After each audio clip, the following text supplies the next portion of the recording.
Trae Young is one of the most polarizing players in the NBA and has fully embraced his villain role.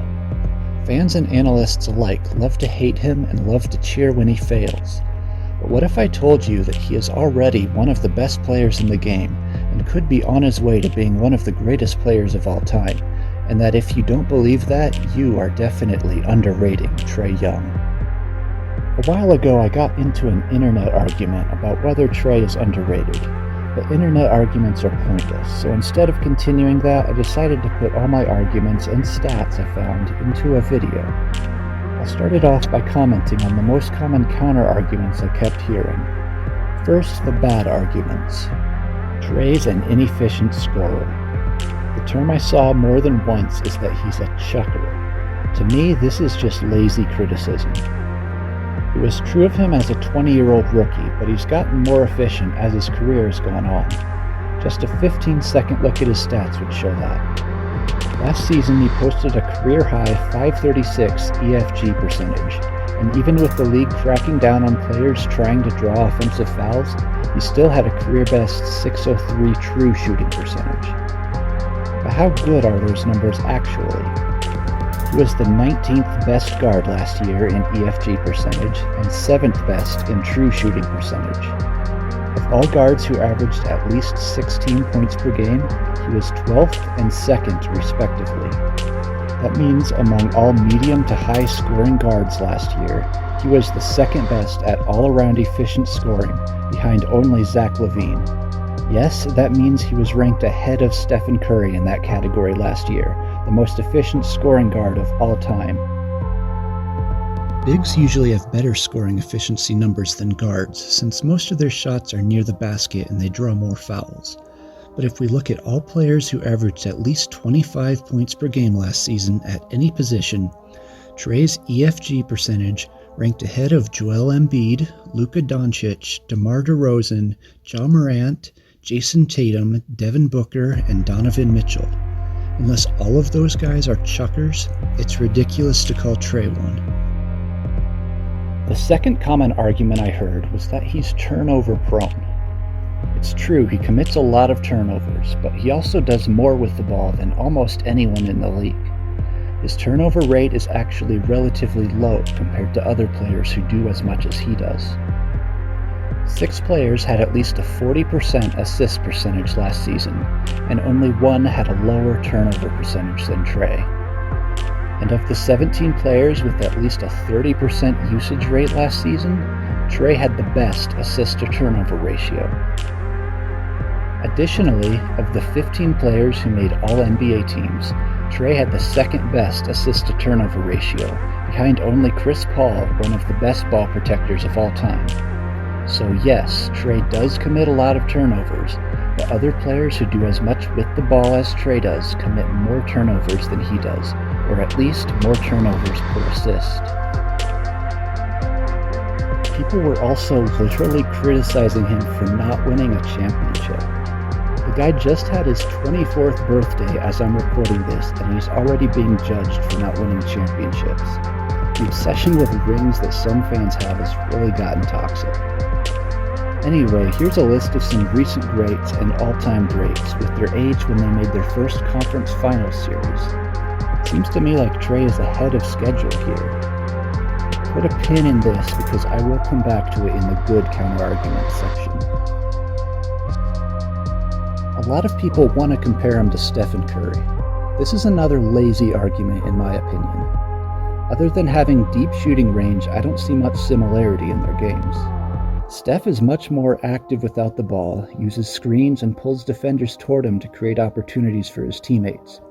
Trae tries to get into the lane where he can draw fouls, hit floaters, or throw an alley-oop or pass out to the corner. I see more of Steve Nash and Tony Parker in his game than Steph Curry. Sure enough, he's mentioned all 3 of those players as players who have inspired him. I think it's more of just picking up from a lot of different players for me. Growing up, I grew up in OKC, and I was able to have season tickets with my family, and we were able to go to a lot of NBA games. And so I was able to see a lot of my favorite players, guys like Steve Nash and Chris Paul. Like early on when I was a kid in middle school, high school, seeing Chauncey Billups and all those guys. And then as I got older, Steph came along, just being able to watch Steph. Right. And I've really, a lot of these guys, Tony Parker, the way he can finish around the rim, like a lot of these guys I've had film over since I was in high school. So just little bits and pieces from everybody. So I really try to take away. If you're going to compare Trae to Stephen Curry, he'll probably always come up short, and you're going to miss the chance to appreciate him for the great player he is. Not every argument against Trae is a bad one, though. One that came up a lot is his defense, which is truly terrible. He's not the worst defender in the league, but he's bad enough that you won't get laughed at if you say he is. He's small enough that he'll probably never be a very good defender, but he can learn to be a better one. His biggest problem doesn't seem to be effort, in my opinion. It seems to be focus. He'll take a shot on offense and watch the shot instead of getting back on defense, allowing an easy layup for the opponent. And when he's on defense and a shot goes up, he'll often start moving to get in position to receive a pass and push it the other way before the Hawks have gotten the rebound. If the other team gets the offensive rebound, Trae's man is now wide open at the three-point line. Or sometimes Trae's man just runs in free to grab the offensive rebound himself. If that doesn't seem like a big deal to you, keep in mind that 3 points per game is the difference between an average team and a good team, or between a good team and a great team. If Trae is giving up 4 or 5 free points per game, he's seriously hurting his team. Here's the thing though. Point guards have such a huge impact on the offensive end that they don't need to be good on defense to be considered an MVP or top 75 guy. This is a list of every point guard or combo guard who has won an MVP. These 9 players combined for 13 MVPs and 0 all-defense teams in their career. They range from average defenders to truly terrible ones. Compare that list to this one of point guards who combined for 44 all-defense teams, but never won an MVP despite all being excellent on the offensive end as well. For whatever reason, point guards aren't valued for their defense as much as other positions are. Some people have said Trae's defense will hold his team back from being a true contender, but I don't necessarily agree. I want to talk about 2 point guards to illustrate that point. Steve Nash and Tony Parker played during the same era and were both very bad defenders. But Nash is remembered for his defense and Parker is not. If you don't believe that, test it yourself. Ask a basketball fan buddy to describe Nash's game and see how long it takes to mention his defense. Then ask them to describe Parker's game. I'll bet they mention defense in the first 3 or 4 sentences for Nash, but don't mention it at all for Parker. And I think the reason is pretty clear. Tony Parker played with this guy. He spent his entire Spurs career with Tim Duncan, one of the best defenders in NBA history, protecting the rim behind him and cleaning up Parker's mistakes. Steve Nash played in Phoenix with Amare Stoudemire, who was himself a bad defender. Trae has played with Clint Capella, who is also not a very good defensive center. If Trae ever gets a better rim protector behind him, I have a feeling we'll stop hearing about how his defense is holding his team back. I said we'd come back to Trae Young's playoff performance, and here we are. He was really bad against the Heat last year. The Heat were a nightmare matchup for him, with big physical perimeter defenders, and he wasn't able to overcome that. The Sixers and Bucks also gave him problems at times with their perimeter defense the previous postseason. I'm guessing a big part of why the Hawks traded for DeJounte Murray was to give them another ball handler and playmakers so teams like Miami can't just focus their entire defense on Trae. We'll see if it helps, but if it doesn't, this seems like a big problem for Trae's teams to overcome. But the Heat weren't the only team the Hawks played in the postseason last year. Fans who say Trae can't lead a team to a championship want you to forget this game. The Hawks won 2 play-in games, first a blowout win against the Hornets, and then a road win against the Cavs. Trae recorded 38 points and 9 assists, leading the Hawks to a double-digit comeback in the second half without Clint Capella, who was injured in the first half, against a top 10 defense on their home court. Trae scored 17 points in the fourth quarter, including this deep 3 late to put the Cavs away. Yeah, he was bad against the Heat, but this game counts too. Combined with his performance in the 2021 postseason, he's had a lot more good playoff games than bad ones. Focusing on just the Heat series seems silly to me. I've tried to show that Trae Young is a great player and better than a lot of fans think, but that alone isn't enough to show that he's underrated. To do that, I'll need to compare him to some other great players of the past and present.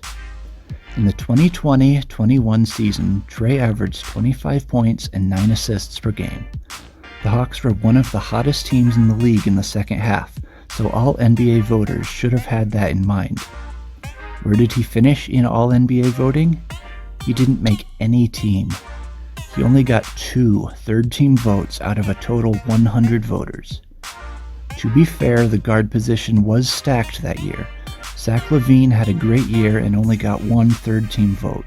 It would have been tough for any guard to get on an all-NBA team that year. So then how did Bradley Beal make it? Beal scored a lot of points, but every analytics stat says Trae was the better all-around player that year.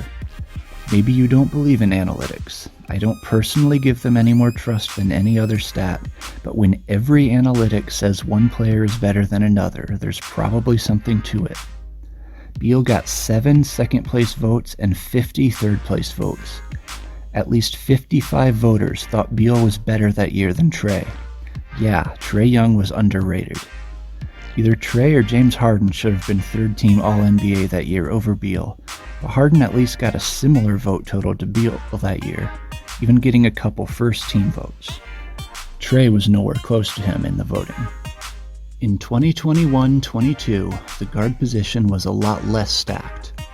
Damian Lillard, Kyrie Irving, and Ben Simmons all basically missed the entire season. Chris Paul, Bradley Beal, and Stephen Curry each missed more than a month's worth of games. Russell Westbrook came crashing down to earth. Trae Young had his best shooting and turnover efficiency seasons while also posting a career high in assists and improving his scoring by 3 per game despite his free throw attempts going down. He led the league in total points and total assists, only the second player in NBA history to do so in a single season. Surely now Trae would get some recognition, right? No, he was only third team All-NBA. He got the 6th most guard votes in a year when basically only 6 guards were contenders for the award. All he did last year was lead all guards in win shares, VORP, and PER. His win shares per 48 minutes was second only to Chris Paul. His box plus minus was second only to Luka Doncic. I'd personally call him the 3rd best guard last season behind Luka and Steph. Someone is going to have to explain to me what Devin Booker or Ja Morant do better than Trae other than being on better teams. This is no disrespect to Ja, who I love, and if you want to see a bold Ja Morant prediction, check the pinned comment of this video. But he's a year younger than Trae, and has been in the league a year less than Trae. His stats and the eye test both tell me he's a year behind Trae's development. He should not be getting more All-NBA votes than Trae. Don't even try to bring up team record because 1, team record apparently didn't matter in 2021 All-NBA voting, and 2, the Grizzlies have a better record with Ja in street clothes than they do with him on the court. They're just a better team than the Hawks are, with or without their stars. It is disrespect to Booker, though. He's not even the best guard on his own team and in no way should be first team All-NBA. He only got it because the Suns had the best record in the league and voters aren't able to recognize a well-built team coming together. They had to give awards to someone on the Suns, and Chris Paul was hurt, so Booker must be a top 5 player, right? It's honestly terrible. Anyway, there's some Trae and Booker stat comparisons. The only place Booker's stats look better are in advanced defensive stats, but those are as much team stats as individual stats. If you don't believe me or think I'm just making excuses for Trae, here's the description of defensive box plus minus from the person who created the stat. He said that box plus minus is good at measuring offense, but that defensive numbers should not be considered definitive. Pause the video to read the full explanation of why, or you can go to the link I'll include in the description. But when the only metrics that make a player look better than another player are team records and analytic stats that are not considered definitive even by their own creator, you don't have much of a case. Building on the disrespect Trae got from all NBA voters, with only one exception, every outlet I've seen that ranks NBA players is putting Ja ahead of Trae, and most are putting Booker ahead of him. Here are some rankings I've seen. I won't complain about every player I think is ranked too high or too low, except to say more than one outlet ranking Jokic number 4 is hilarious. But I will say that if you don't have Trae in your top 15, you're underrating him. I'd personally have him around 11th or 12th, but if he's at least top 15, I won't argue too much. Most of these rankings don't have him top 15. I think he's easily underrated at this point. I think I've shown that Trae Young is underrated, but I also said I don't even consider him a top 10 player yet. So who cares? Who cares if a second-tier star is underrated? Well, what if I said that he is very likely to be an MVP candidate in the future, and possibly even a top 50 all-time typed player, and that if you don't believe that, you're underrating him? I already showed a list of point guards who won MVPs, but I want to go deeper. Here's a comparison of the age 23 seasons of some recent offense-first guards who won MVPs during their careers. Stephen Curry was hurt when he was 23, so I showed his age 24 season, and Derrick Rose was hurt for his age 23 and 24 seasons, so I showed his age 22 season. But everyone else was 23 when they put up these numbers. Trae Young's numbers are right in line with all of them. A little better than some, a little worse than some. A lot better than late bloomer Steve Nash. And here's the ages that each of them won MVP. Other than Derrick Rose, all improved from this point to become an MVP winner. Thinking back on their careers, it might seem obvious now that each of these players was a Hall of Famer, but in their early 20s they were just a top 20 or top 30 type player with potential to do better. If you think that description doesn't also fit Trae Young, and that there's no way he'll improve the same way these other MVPs did, you're underrating him. As for whether Trae might one day be considered an all-time great, top 50 or even better type of player, I want you to look at a couple charts. This is a list of all players who averaged 25 points per game at least 3 times before age 25. Nearly everyone here was on the 75th anniversary team and on my top 75 list. The only exception is Tracy McGrady, who was as good as anyone before his career flamed out in his late 20s. Only 4 players have ever done it 4 times before age 25. Trae and Luka have a shot to be the 5th and 6th ever to do it next season. And here's a list of all players who averaged 9 assists per game at least 3 times before age 25. It's a shorter list, but still most players here are top 75. Kevin Johnson and Deron Williams both flamed out in their early 30s. Note that Trae has a shot next season to be the first player in the history of the NBA to average 9 assists per game 4 times before age 25. And here's a comparison of both lists to highlight that only Oscar Robertson, a top 20 all-time player, and Trae Young have averaged 25 and 9 3 times before age 25, with Trae having a shot to be the first ever to average 25 and 9 4 times. There's no guarantee he'll reach the same level as these Hall of Famers. His career could also flame out around age 30. But he's already doing things that we've never seen in the history of the NBA. If you get caught up focusing on his flaws and weaknesses, you could end up missing something special and underrating one of the best to ever play. Thanks for checking out my first video on this channel. I actually made this channel more than a year ago when I made my own top 75 players list. I wanted to make a video for every player on my list, I just never found the motivation to do it. So if you liked this video, definitely leave a like and subscribe. The more subscriptions I get, the faster my next video is going to come out. I would like to make Underrated Players a series. I've got a couple ideas for other underrated players I want to talk about. But if there's an underrated player from the past or the present that you would like to see a video on, leave a suggestion in the comments. I have a few ideas for other videos and series as well, so hopefully I'll see you again soon.